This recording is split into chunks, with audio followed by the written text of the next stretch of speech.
Instead of trading him, the Royals lock up Seth Lugo for 2 more years. We'll tell you about our thoughts next on Locked On Royals.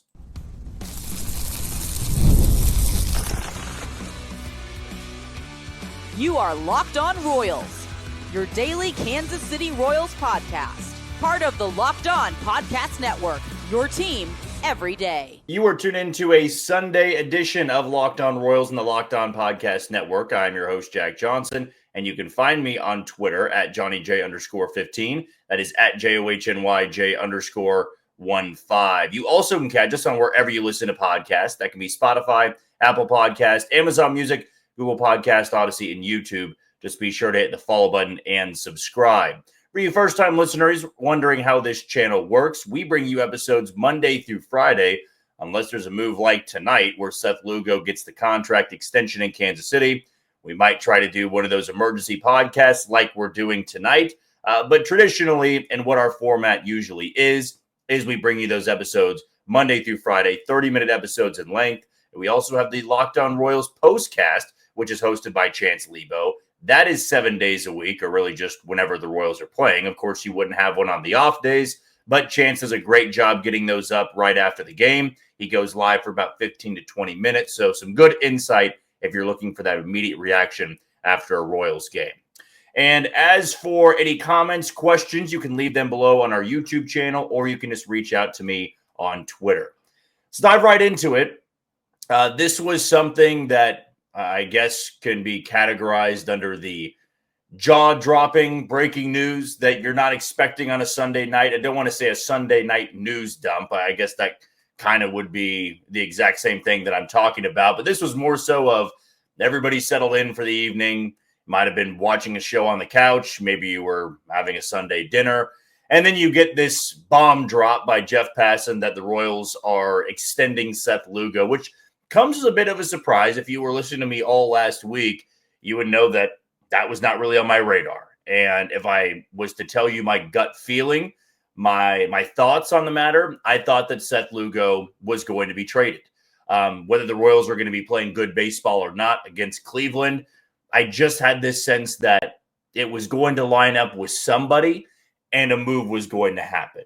But then on Friday, you get this report from Buster Olney, I want to say it was, that the Royals just don't feel the same way as the rest of baseball, where they have to trade him, they have to get it done, they have to get value, get offensive help, and go from there. But it just never seemed when J.J. Picollo would speak to the media, when you get the reports out there, that they were ever that close. And going back to when I first started doing this podcast, you've heard me use the phrase of where there's smoke, there's fire, and you should always believe that. Like when I read these articles from Ken Rosenthal, Jeff Passan, Kylie McDaniel, and they're referencing players that your team might be linked to or that would be a good fit, that's not just randomness. There has to be some smoke there. And when it came to Seth Lugo and a potential trade, there was never really any smoke. You heard about the Cubs calling and asking about Seth Lugo. The extent of that, though, is unknown to the rest of the public. Was it calling in and saying, well, we're interested in Seth Lugo? The Royals said, well, we want these players. And the Cubs said, we're not going to meet that price. Or was it the Cubs saying, we'll offer you these guys for Seth Lugo? And J.J. Picollo said, nowhere close to what we would want in a return for one of our top pitchers. And so I put this out there on Twitter. Again, you can follow me online at JohnnyJ_15. But they never needed to force a trade. And that to me was a little bit of the misconception to a lot of people out there that wanted the Royals to sell. There was this notion that, well, they got to get it done. They have to get value because they're not going to have him back next year, right? He's basically a rental. He's 35 years old. He's going to be 36 this offseason. And you need to get any type of value that you can before he walks in free agency and gets a 3-year deal with somebody, or the Nathan Eovaldi contract, which was 3 for $75. That was something that was certainly possible. But the Royals kept saying over and over again, we feel pretty confident that we can keep him here. Little did we know that they were confident in it because they could lock him up long-term right now. They didn't need to wait till the offseason. They didn't need to wait till the opt-out period. And that's kind of the same thing they did with Michael Wacha. There was this feeling that, well, once he finishes up the 2024 season, Walker's going to opt out and somebody's going to give him a lot of money. But he liked it in Kansas City. He wanted to stay with this pitching staff, and he wanted to stay with this defense in a ballpark that favors pitching. And they got that deal done. Now with Lugo, I mean, you talk about getting it done early and a few days before the deadline. We can squash any trade talk anymore about Seth Lugo. And now I feel 100% confident in saying the Royals are not selling. There is no need for them to sell at this point. You acquired Adam Frazier and Randal Grichuk, 2 rental players, your number 1 trade chip. You got locked up for the next 2 years, which has a vesting option for the 3rd year. And that also, to break it down a little bit more simply, that is where if you meet certain milestones with your contract, like we talk about incentive based, you get X amount of innings, you get X amount of strikeouts, you're an all-star, you're going to get that guaranteed money. That's what the vesting option is. He reaches some of those totals, which I don't know the details on that just yet. He would get that option for 2028. But he's extended for 2 more years, $23 million a year. That's $2 million less than I thought he was going to get on the open market. I really did believe he was going to get the Nathan Eovaldi deal, but Nathan Eovaldi is more of a power pitcher. Seth Lugo is more of a finesse guy, and sometimes those pitchers don't get the massive deals. And for Seth Lugo, I mean, I believe it when guys say, I love to be here. I want to continue to be here. And I don't know when these contract negotiations started, but I imagine when Seth Lugo spoke to the media, they were either just beginning or maybe they were in the middle of it. Because you just got this sense of, well, they're not really wanting to trade him and they want to keep him around. They spoke pretty confidently about the situation. There wasn't a, well, we know it's a business and we know that we might need to look into fielding some offers and we want to have him back. But not every GM backs that up. The Royals are willing to spend the money. It's a totally different era that we've seen under J.J. Picollo and John Sherman. And we have seen the last 2 years this pitching staff be completely overhauled. And you can't take that for granted. And we saw today, Chris Bubich go on the injured list. He's got the same rotator cuff strain that Cole Reagans did. And that's kept him out for a long time. I don't know if Chris Bubich is going to return. So this feeling of, well, you got to trade Seth Lugo and get value there, and then just call up guys in AAA to make starts, that was never going to be the way the Royals were going to operate. In fact, the more injuries that piled up in the rotation, the less likely I thought it would be that he would, be traded somewhere, unless you were going to be getting some pitchers in return. And the Royals needed offensive help, hence why they went and got Randal Grichuk yesterday and why they wanted to improve their bench with Adam Frazier over Cam Devaney.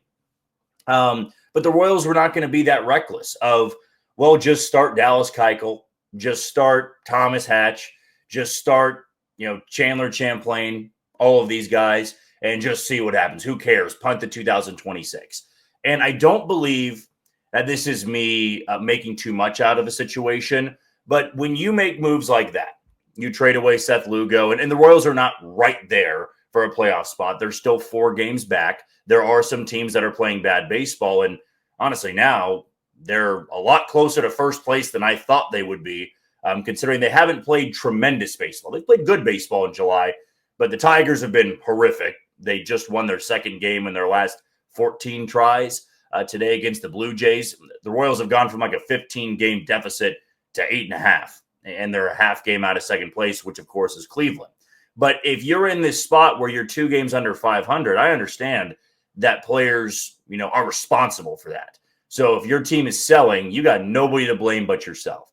But if you're right there and you feel that your team is good enough, and of course these players are going to say that, but they're good enough to make a run in the second half, well, I would say this, that trading away pitchers when you're already having the injury list pile up with starting pitchers, and then you just slosh together a rotation, that's going to turn off a lot of players. And baseball players can be very online, and they know what's happening out there. And for a team that's right there, it's not to say that selling would have been, catastrophic to these players' egos and their belief in what the Royals are trying to do, but to not really have a backup plan and say, just start the AAA guys, it's more complicated than that.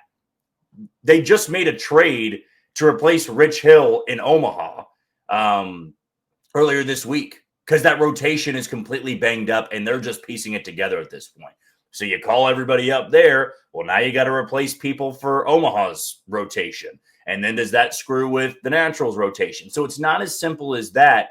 And seeing Chris Bubic go on the injury list, I did not get the feeling of, well, now this is when you trade Lugo. Because Michael Lorenzen, yeah, he could be coming back soon, but maybe looking at trading him as well because he's on a one-year deal. They want to not take for granted what they have and the consistency with Seth Lugo, the consistency with Micah Wacha, the unbelievable rookie season that Noah Cameron has had. All of those things were factors into this decision. And I believe it's a win-win for both sides here. The Royals did not have to overpay for Lugo. It's not an absurd amount of years where you're paying him into his age 39 and 40 season, a lot of money.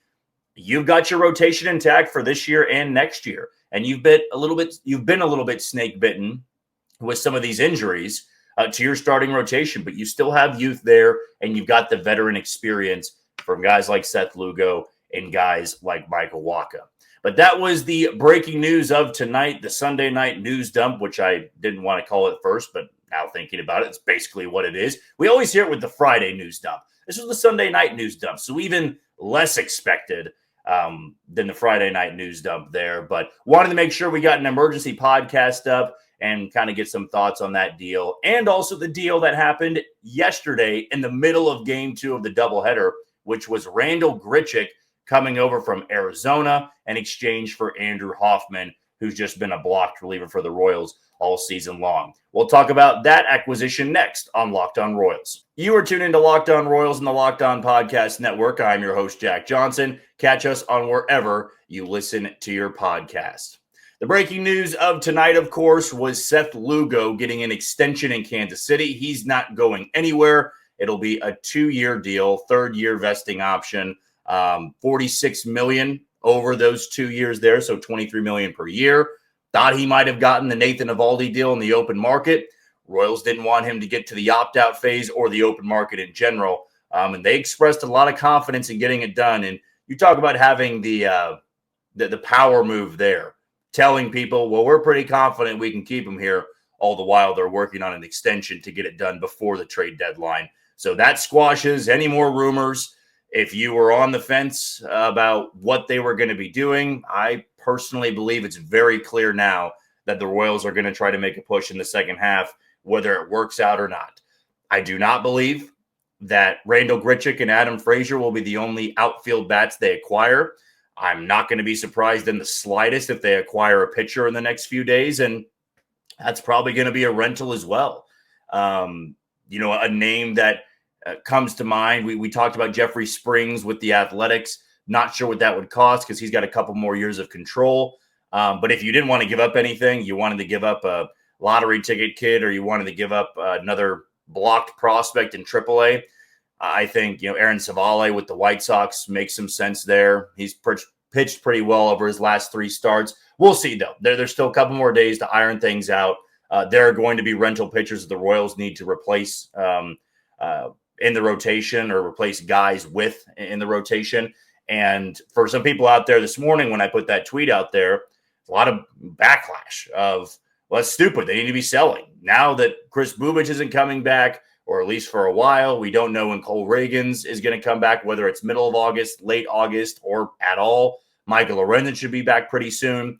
But you still need to make trades to have guys make starts. Like, you're not just going to throw Dallas Keuchel out there. You're not just going to throw Thomas Hatch out there. You're not going to be throwing guys out there that have not been that great in AAA. The Rich Hill thing is not a long-term thing. It's until they can get Michael Lorenzen back, which hopefully after this start that he makes tomorrow, Lorenzen will be making that next start in the rotation.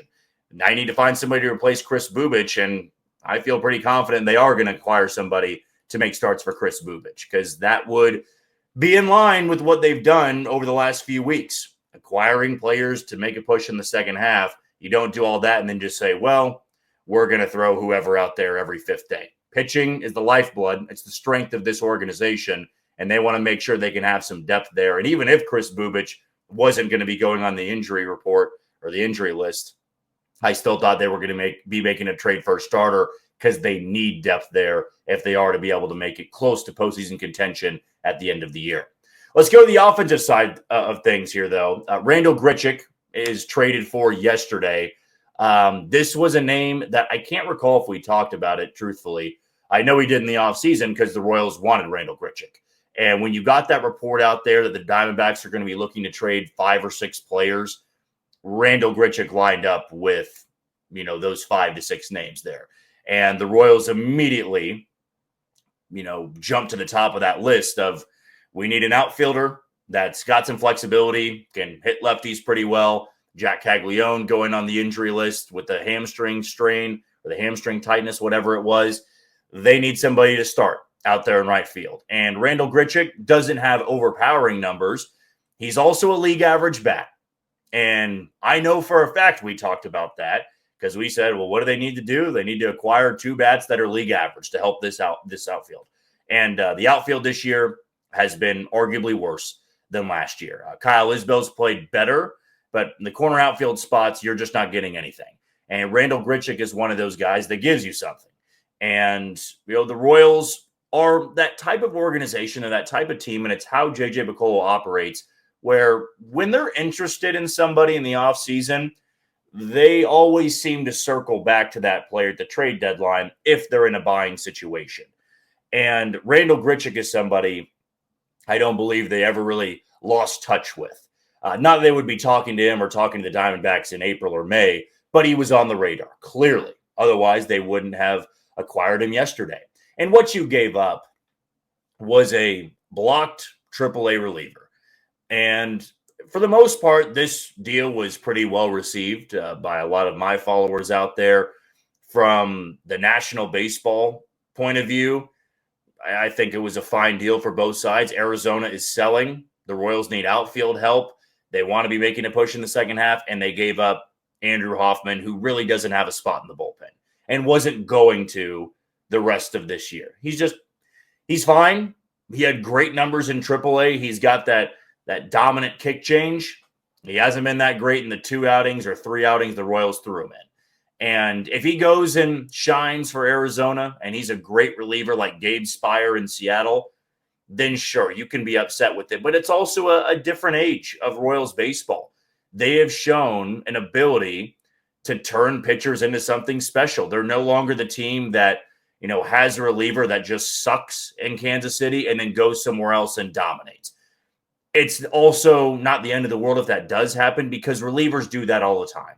It's not just a Royals-centric thing where they can't pitch well here and now they pitch well elsewhere. I mean, Steven Cruz was given up on by Minnesota when they traded, him and Evan Sisk for Michael A. Taylor. The Royals have turned him into an absolute power arm in the back end of the bullpen. And the Athletics gave up Lucas Erceg in his 5 years of control for prospects that haven't done much in their organization. So you trade away a reliever and he ends up being good. It's kind of a dice roll there. The Royals desperately need outfield help. They need offensive production. They get that in Grichuk, and I don't believe they gave up much. And in fact, they upgraded their bench with Frazier and Grichuk and gave up a 28-year-old prospect, if you even want to call him a prospect, and then a blocked AAA reliever. And when I look at moves like this and why you trade those relievers, if you're scared that that player is going to turn into something, I believe you're not doing things the right way. Because the Royals have full confidence they can replace Andrew Hoffman with another Andrew Hoffman. They've got that confidence in turning a talented arm into something special for their big league bullpen. They probably believe they can do the same thing with Jonathan Bowen, assuming he's not traded before the trade deadline. They've got that on their side now, where in the past, I think you'd have a reason to go, man, I don't want to see Andrew Hoffman included in a deal like that because that's a reliever with years of control for a rental bat you're probably not going to have back next year. But this is kind of how the market has been. Not a lot of teams are jumping all over it. There's not an uber aggressive team, and this is maybe the best way the Royals can go about it. You're not going to give up a ton from your system to go get a bat that might be able to help your lineup. I mean, I even have changed my heart on this idea of it because the Royals don't want to give up a Blake Mitchell or a Carter Jensen or a David Shields for a bat that could be here next year and the year after that. They want to keep those guys in their system. And now if the right deal comes along, then it would make sense to make that trade. But if this is the way you want to go about it, I also see the side in it. Okay, you're counting on some of these guys to improve in the second half, and you feel that you are still going to have a chance in September to compete for the postseason. If you're giving up guys that were never going to be on your team in the first place for a rental player, I see some of the logic in it. I really do. I don't see it being a downside move if you don't make the postseason. I mean, you didn't give up much, and you got guys that you felt could help you and get this team closer to contention. Now, if they make a deal that's the biggest one of them all, more than Grichuk and Adam Frazier, then all right. I would be wrong on this idea of they're only going to bring in rental players. But if they were to go out there before the 31st on Thursday and acquire a starter, a rental starter, and go after another bat, that would be a rental. And all you've been giving up is guys outside of your top 30 and players that are just blocked in Omaha. I don't think that's a bad thing at all. And so for Andrew Hoffman getting dealt, I mean, Cam Devaney's hitting 227 and slugging 227 for Pittsburgh in AAA. Andrew Hoffman might join Arizona's bullpen, or he might go down to AAA. And the Royals boosted their offense a little bit. So that seems to be the thought process behind some of these moves. We don't want to give up top prospects in our system, but we want to upgrade this team a little bit. That's what they've done. You know, Adam Frazier, because of the numbers, is an upgrade over what they had on the bench. Randal Grichuk is the best outfielder they've put out there all season long. And that says more about the state of the outfield than it does about Randal Grichuk. But they do not have a league average bat in the outfield. They have not for the entire season. And I'm not counting it when, Jack Caglione was, hitting fine in the first couple of games. You already had the 4-hit game in Chicago, and then technically he was like a league average bat. I'm not talking about that. I'm talking about right now, at this point in the season, large sample size, they have just not had a league average bat. Now he is that guy. And I do believe it'll be a little bit of an upgrade over what you've seen offensively. But there's still a few more days to get moves to happen. And I do feel they're in the market for 2 more players to add to this team. A starter for the rotation, and then I'd imagine another outfield bat to boost this offense. Because that's going to be the way you get back into contention here and really make a strong push in the second half. You need to get as many league average bats as you can, and I believe it is a good start for the outfield and going after somebody like Randal Grichuk. What did you think of the Randal Grichuk move? Let us know in the YouTube comments below, or let us know on Twitter. For our final segment, let's recap what happened this weekend between the Royals and the Guardians and look ahead to their next series that begins tomorrow against the Atlanta Braves. That's coming up on Locked On Royals. You are tuned into Locked On Royals and the Locked On Podcast Network. I'm your host, Jack Johnson, and you can find me on Twitter at JohnnyJ_15. It was a massive series for the Royals this weekend. I know that not everybody agreed with that statement on Friday when I said it, but that was a series that could have broken them. That was a series that could allow them to take off, really give them a clear headspace on what they wanted to do before 5 p.m. on Thursday. And the Royals walk away a winner in this series. They've got the doubleheader on Saturday. You get the dramatic walk-off 3-run home run from Jonathan India. Chris Bubich has his worst start of the season, maybe the worst start of his career in Game 2. But the Royals did make it interesting. It was a competitive Game 2. And then today, pure domination from Noah Cameron. Offense did enough. And you go to bed tonight feeling much better about this team than maybe you did going into Friday. And I know for a lot of people, this wasn't going to, not to, play on with words here with buying and selling, but that wasn't going to sell you on this team to really believe that they were bound for something special. But they couldn't have been able to sell anybody on trying to make a push in the second half if they lost this series.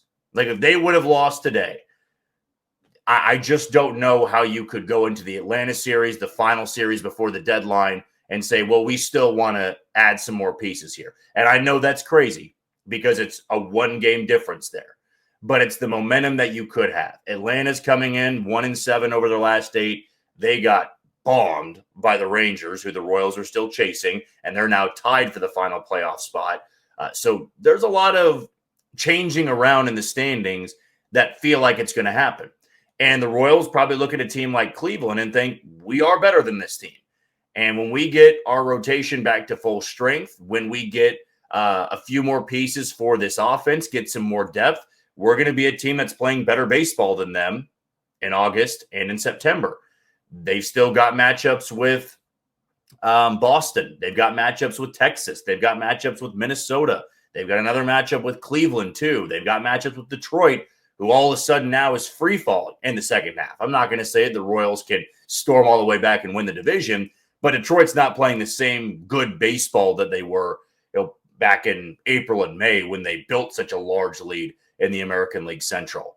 But this was an important weekend, and it was important for the Royals to show up and show out against Cleveland. They were on the verge of losing game one of that doubleheader, and I don't believe that if they would have lost game one, they would have miraculously won game two. I believe that would have been a sweep for Cleveland. And even today, you turn to Noah Cameron, who's been so special for this team all season long, and he gives 5 innings of shutout ball. Hunter Harvey makes his return for the first time since April, or return to the mound, I should say, and he was electric. Velocity was good. 1-2-3 inning for him. Ursa got things done. Estevez got his 27th save. Garcia homered. They did damage in the first inning. You are starting to see this team play the type of baseball they needed to a month ago when the offense couldn't get anything going. You are starting to see a different version of this offense, a more consistent group. And if they can just tread water with their starting rotation and keep hope alive, maybe that is too dangerous of a thing to be a believer in getting the postseason when you're much further out than you really are. But I'm not going to put it past them at this point if their goal is to add more pieces to beat teams like Texas, to beat teams like Minnesota, to beat teams like Cleveland. And this series against the Braves, once again, I'm not going to say it's as big as the one against Cleveland because Cleveland is a half game ahead of you in the standings, and you want to make sure you can leapfrog them. Atlanta's in the National League, and they're free falling. They're now 16 games under 500. They're not going to be buying at the deadline. They're going to be selling. And maybe before Thursday, they make a couple of moves to weaken that lineup a little bit. But if you were to lose that series, get swept against Cleveland, not play inspired baseball, I just don't know that you could match up with what your hope and desires would be for this team. And I'm speaking more so about JJ Picollo here. If you did not play well, what are you waiting for, right? What are you still hoping is going to happen? And is that going to be with players you acquire, or is it when you get healthier? But I did see a team that knew how important this series was and how much pressure there was on them. I mean, they understand where they are in the standings. They can't afford to lose series against teams that they are chasing. They have to win all of these series against teams that are ahead of them. When they see Boston at Fenway Park, the only 3 times they'll play him for the rest of the year, you got to take 2 of 3. When you face the Rangers in Kansas City, you got to take 2 of 3. When you take on Minnesota, again, a team that's behind them and is likely going to be selling, you got to take 2 of 3. Angels, you got 6 games against them. That's important, right? So you've got these matchups against teams that you can actively leapfrog them. You can take games away from them and not just hope that somebody else is doing it for you, all the while you are taking care of your own business. But the way I watched this series was, okay, I want to see how they match up with Cleveland. How are these games going down? In the losses, are they close? When they're winning, are they dominating? How do they match up? And I thought that the Royals in this series were not a much better team. I'm not going to go that far because it still was a close series, but they were the better team top to bottom. And I don't believe I could say that back in April when Cleveland was just smacking around Kansas City. I believe this is a Cleveland team that is probably headed toward not doing anything at the deadline or selling off some pieces. And the Royals apparently are pretty adamant about adding some pieces at the deadline, even if they're just minor upgrades here and there. Now you turn the page, you look at Atlanta, a team that is not playing well, but still has a lot of star power with Ronald Acuna Jr. You got Matt Olson. You got Brooks Baldwin, who's played great this season. You've also got Austin Riley. You got Ozzie Albies. You've got a lot of former All-Stars in that group. Problem is for Atlanta, they are just barely hanging on by a thread with their rotation. I mean, they're throwing Spencer Strider tomorrow, their true number one ace when he's at his best, when he's healthy. But, Chris Sale has been great for that. Was great for them last year. It's just not the same type of Atlanta team, though. And they're going to be starting Eric Fetty, who got traded for. The Cardinals DFA'd him. He's starting on Tuesday. And then on Wednesday, or maybe it was Wednesday when he was slated to start, Joey Wentz, actually, a former local product here out of Kansas City, saw that he was going to be scheduled to start on Wednesday. So maybe it's Strider, Fetty, and then Wentz. So it's still Wentz with his 5.76 ERA on Wednesday afternoon. Believe Fetty will go against Lugo on Tuesday, and then it's Rich Hill versus Spencer Strider tomorrow night. Like I said, not as big of a series as it was against Cleveland. You still got to take 2 of 3. That's got to be the goal for the rest of the way. You need to play 10, 15 games over 500 to give yourself a chance. You can't be losing many series to teams that are 16 games under 500. And right after this Atlanta series, they go to Toronto, who's one of the best teams in baseball. And that is a good test. Let's say a big test, but just a really good test for how this team is constructed. They need to show that to the rest of the baseball world, we're not going anywhere between now and September. And maybe that was not the best choice of words, because you could take that as we're not going anywhere in terms of postseason contention. I mean it more so as we're going to be in the thick of this thing. Like, we're not going to bottom out here. We're going to put a lot of pressure on these teams that we are chasing. And after they took the series against Cleveland, they took the series against Chicago. And by the way, the Miami series loss, I think at the time, did not look that good. Man, the Marlins are playing good baseball. They were very impressive against Milwaukee. They were very impressive against San Diego after the Royals left. That's a team that it would have been a very good thing to take the series, but they've responded well. Series win at Wrigley Field, series win against your division rival and the Cleveland Guardians. Now it's the slumping Atlanta Braves coming into town. Rich Hill throws tomorrow, his second start as a Royal. Spencer Strider is going for Atlanta. That's going to do it for another edition of Locked On Royals and the Locked On Podcast Network. I have been your host, Jack Johnson.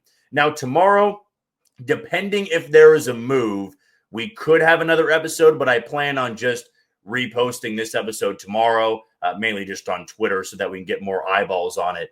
But this might count as our episode tomorrow unless a trade happens. So maybe until Tuesday, which is when I'm planning on having that episode, you take it easy, Kansas City.